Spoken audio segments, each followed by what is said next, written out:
Então, sejam todos muito bem-vindos, aqueles que estão me assistindo gravado, né? Então, eu vou começar a palavra de hoje. E hoje eu vou falar a respeito de milagres, né? Por que a Igreja do Senhor Jesus Cristo não vive hoje os milagres e o sobrenatural que as pessoas da igreja primitiva viviam ali em Atos dos Apóstolos? E eu quero começar lendo dois textos para vocês. O primeiro está em Atos 5, 15 e 16, que diz assim: por causa dos milagres que os apóstolos faziam, as pessoas punham os doentes nas ruas, em camas e esteiras. Faziam isso para que, quando Pedro passasse, pelo menos a sua sombra cobrisse alguns deles. Multidões vinham das cidades vizinhas de Jerusalém, trazendo os seus doentes e os que eram dominados por espíritos maus, e todos eram curados. Eu quero voltar nesse finalzinho de frase. E todos eram curados, ou seja, sem exceção. Em Atos 19, 11, 12, diz assim: Deus fazia milagres extraordinários por meio de Paulo, tanto que as pessoas pegavam lenços e aventais que ele usava e os levavam para os doentes tocarem. E, quando estes tocavam neles, ficavam curados. E de outras pessoas saíam os espíritos maus. Enfim, dois textos muito fortes que relatam o que as pessoas viviam no tempo da igreja primitiva, ok? Então, nesses dois textos, a palavra é clara, que os milagres, os sinais e as maravilhas eram recorrentes e abundantes na igreja primitiva. E quando você traz essa realidade para os dias de hoje, você observa claramente uma igreja mais ou menos assim. Primeiro, com membros vivendo uma grande escassez na vida financeira e, às vezes, até os próprios líderes vivendo na escassez financeira. Segundo, pessoas doentes fisicamente, emocionalmente e espiritualmente. Terceiro, casais se divorciando, cônjuges no adultério. Quarto, filhos com problemas. Quinto, líderes em pecado e o altar contaminado. Sexto, a palavra sendo pregada de forma muito, mas muito rasa, né? Esse é o sexto. Sétimo, doutrinas de homens que não têm nada a ver com a palavra de Deus. Oitavo, pessoas se esfriando e se apostatando da fé. Nono, a igreja cada vez mais longe dos princípios eternos de Deus, né? Tanto que quando um líder se aprofunda no estudo das escrituras, ele é chamado de herege. Então, assim, inverteu totalmente. E décimo, a igreja virou um clube social. As pessoas trocaram as baladas, os barzinhos, né, e os encontros sociais por encontros nas igrejas.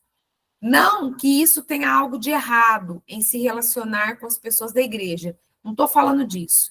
Mas, quando a motivação deixa de ser Cristo e a sua obra e passa a ser pessoal, passa a ser uma realização pessoal, aí nós temos um grande problema. Aí nós temos um problema sério.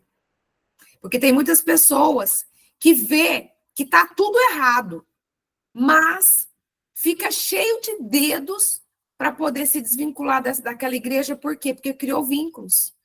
Eu ouço isso direto. eu ouço isso direto. Ai, pastora, mas acontece que, nossa, já tem a minha turma, aquelas coisas, pessoal. A sua preocupação tem que estar, né? O foco tem que ser outro. Né? Então, eu já ouvi isso algumas vezes, tá? E por que a Igreja de Cristo dos dias de hoje está assim? Eu vou te contar um pouco da história da igreja, tá? Em Atos dos Apóstolos, né, Jerusalém ainda estava, né? Estou falando o seguinte: quando aconteceu o Atos dos Apóstolos, né, Jerusalém ainda estava sob o domínio romano, que iniciou no ano de 63 a.C. e foi até 476 depois de Cristo, quando o Império Romano do Ocidente caiu. Então, o domínio romano, né, sobre Israel, né, sobre Jerusalém, foi muito grande. Foi um tempo muito extenso. Esse domínio se estendeu durante muitos anos. E no ano de 313, o imperador Constantino legalizou o cristianismo com o Édito de Milão e formalizou a organização da igreja, certo? Então, se tornou uma instituição em Roma, né? Então, ou seja, a igreja se tornou uma instituição em Roma, certo? E no ano 392, durante ainda sobre a mesma domínio, né, do Império de Constantino, o que aconteceu? Ele mesmo, ok?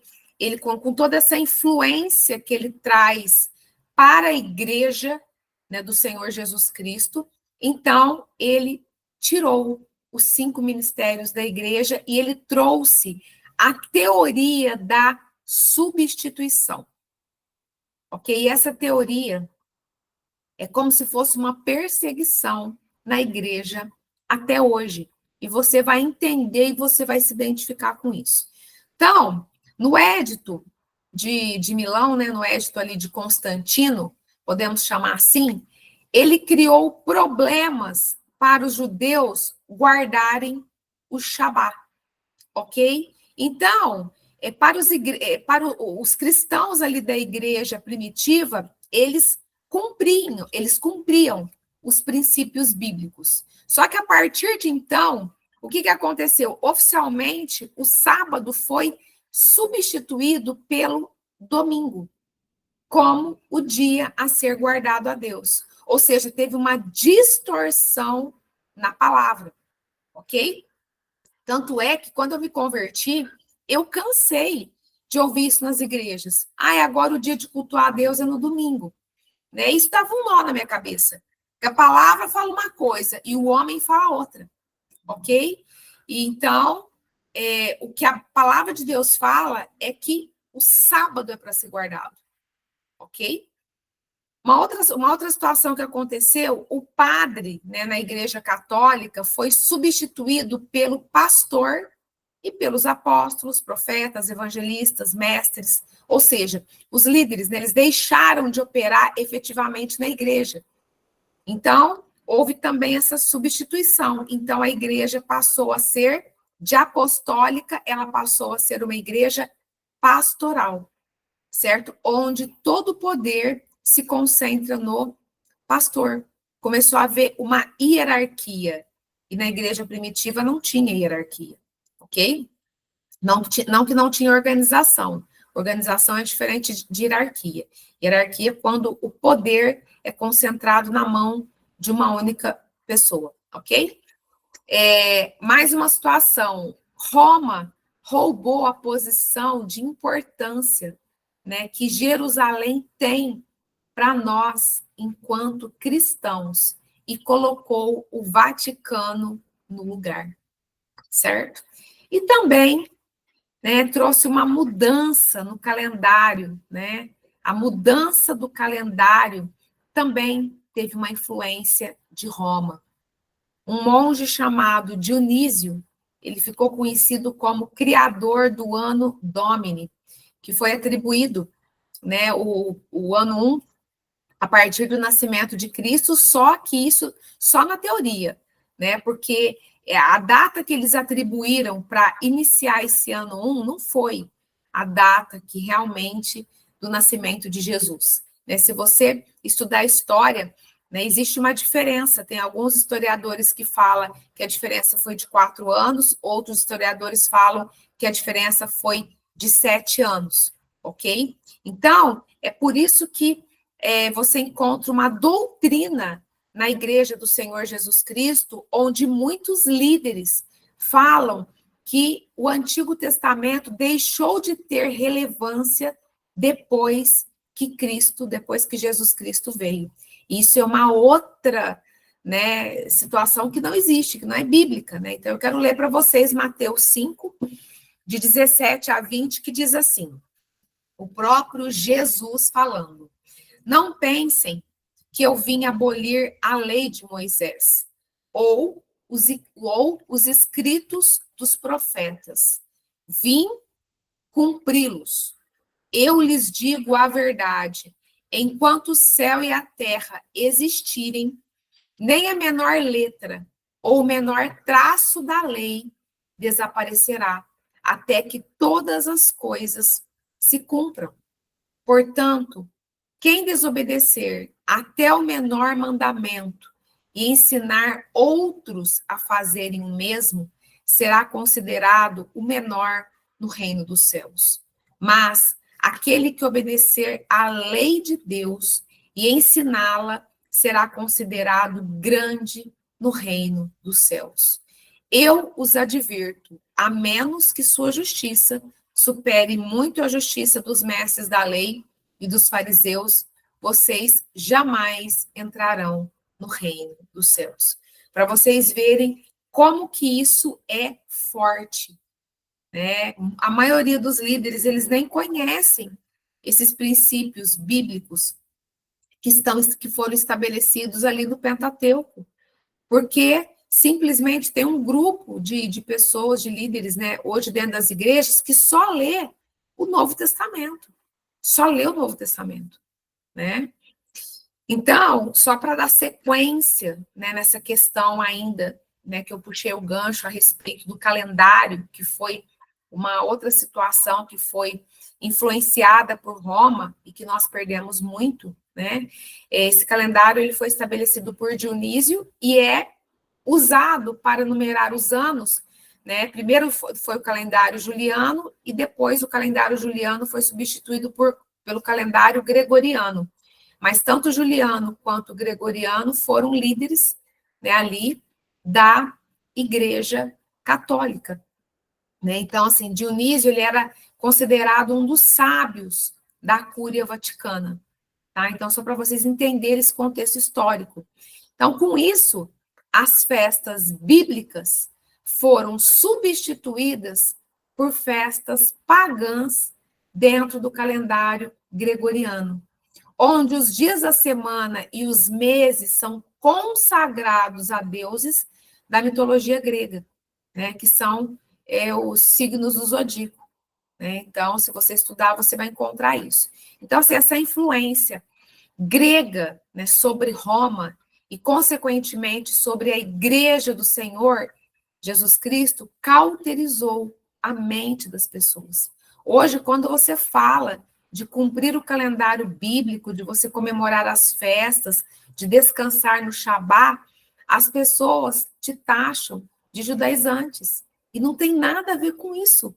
Isso tem a ver com Bíblia, isso tem a ver com palavra de Deus, com princípios estabelecidos pelo Senhor, onde ele mesmo fala que são princípios eternos, são princípios perpétuos para serem, né, cumpridos de geração em geração. Só que agora, eu quero te dizer o seguinte, eu me coloco nessa situação também. Todos nós nascemos dentro desse sistema. E é por isso que é tão difícil, é por isso que é tão difícil começar a entender isso, né? Por quê? Porque mesmo que você nasceu num lar cristão, os seus pais nasceram dentro desse sistema, né? E você, consequentemente, acabou nascendo na fé e às vezes até nascendo, né, fisicamente dentro desse sistema. caso você tenha nascido num lar cristão. Ok? Então, você aprendeu sobre isso. Você aprendeu, né, todas essas distorções como sendo uma verdade. Ok? Então, é difícil quebrar paradigma, mas é preciso. É preciso. Por quê? Porque quando nós aceitamos Jesus Cristo como Senhor e Salvador, né, e a gente foi para uma igreja evangélica, tanto eu quanto vocês, ok? Então, esse sistema que nós nascemos, como eu acabei de falar, ele está carregado da influência greco-romana. Só que acaba faltando uma peça do quebra-cabeça, né? Por quê? Porque quando nós lemos a Bíblia, porque o crente que lê Bíblia, ele começa a comparar. Mas espera aí, mas se Jesus fala na Bíblia que nós faríamos obras ainda maiores do que ele, então quando a pessoa lê um texto desse e olha para essa realidade, muitos duvidam. Muitos acham que era uma palavra só para aquele tempo, e não é. E não é, porque a Bíblia, ela é atemporal. Mas, quando você lê os Atos dos Apóstolos, né, que você vê, conforme esses dois textos que eu li para você, que a sombra de Pedro curava, libertava, e os aventais de Paulo também, as roupas de Paulo também, então você vê que essa palavra de Jesus cumpriu na igreja primitiva. Cumpriu, ok? Mas, por que não se cumpriria hoje? Justamente por conta de todas essas influências. Então, hoje, tem muitas pessoas que acabam se afastando do evangelho, porque ficam anos a fio dentro de uma igreja e não vê transformação na sua vida, não vê transformação na família, ok? Então, quando você deixa todo esse sistema romano, católico de lado e passa a viver fielmente aos princípios da palavra de Deus, aí quem assume o compromisso comigo e com você é o próprio Deus. E aí a nossa vida começa a mudar. Porque o Senhor, ele não tem compromisso. O Senhor não tem compromisso com homens. Ele tem compromisso com a sua palavra. Ok? O Senhor tem compromisso com a palavra dele. Certo?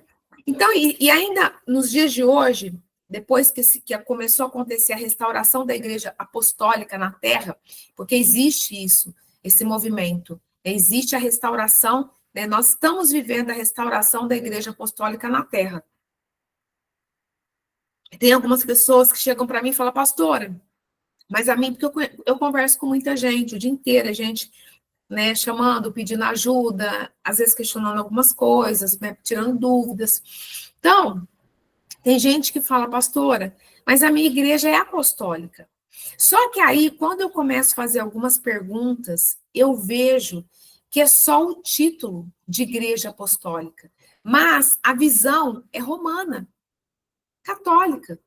Né? Tem quando eu falo católica, é uma influência da igreja católica, ok? Por conta de tudo isso que eu te expliquei.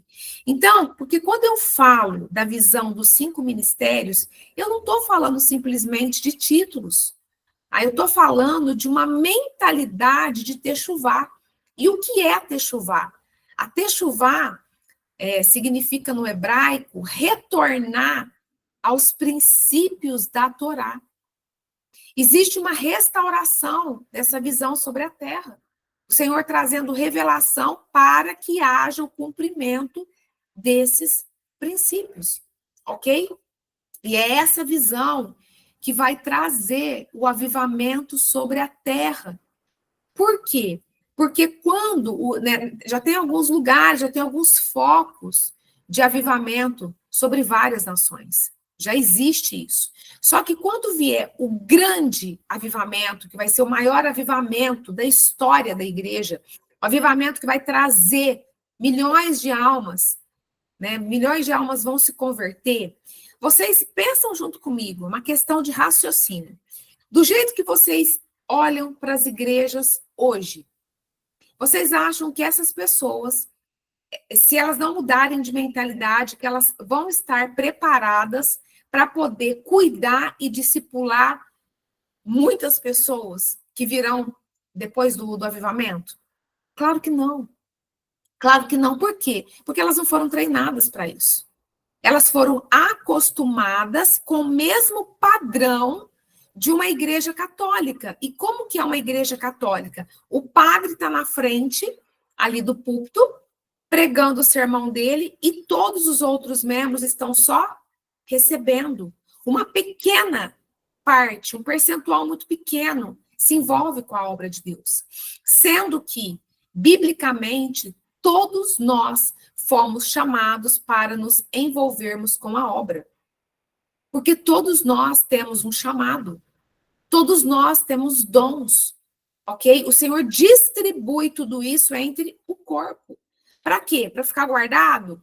Não, para ser usado. Porque quem guardar, no grande dia, o Senhor vai falar servo mau e infiel. Por que você enterrou o teu talento? Certo? Então, não tem como você falar que uma igreja é apostólica se não prega sobre, não prega e não ensina sobre o Shabá, sobre as primícias, sobre o calendário bíblico e não cumpre as comemorações das festas. Não tem como falar de igreja apostólica que não fala de resgate da primogenitura, entre vários outros princípios, ok? Então, se a igreja chama uma igreja, se ela tem uma visão apostólica, e se ela tem né, os líderes ali ungidos de acordo com os 5 ministérios, tem que falar a linguagem bíblica, a linguagem que os apóstolos falavam. Não tem outra alternativa. E os apóstolos, né, na igreja primitiva, eles cumpriam esses princípios. Eles cumpriam esses princípios. Então, pessoal, não se enganem, né? O título é o que menos importa para o Senhor. Né? O título é o que, vou repetir, o título é o que menos importa para o Senhor. O que importa para o Senhor são os frutos. São os frutos, ok? Então, isso é muito importante você ter em mente. E é impressionante quando você começa a entrar nessa transição de mentalidade e como você vê claramente a mudança na tua vida, na tua família. É impressionante.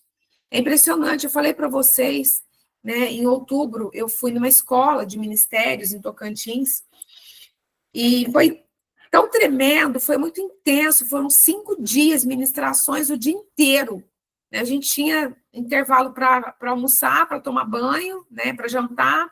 Então, assim, muito intenso, um nível assim, de revelação da palavra, pessoas muito bem preparadas para falar a respeito desses temas. E depois, eu comprei muito material, estou estudando, e depois que a gente terminou, né, eles disponibilizaram, né, o link para a gente que estava lá na escola, e eu já quase terminei de assistir de novo, gravado, e tem uma aula, umas aulas sobre o apostólico, que eu falei, gente, eu acho que eu vou ter que me expor a esse material por uma terceira vez, porque é algo que impacta, sabe? E assim, é uma coisa que eu falo, meu Deus, eu nasci para isso. Quando eu olho para a minha vida, eu falo, gente, a gente já nasce com isso. Desde quando eu não nasci numa família evangélica. Mas desde quando eu me entendo por gente, eu busco o sobrenatural. E isso veio de quem? Do próprio Deus, veio do próprio Espírito.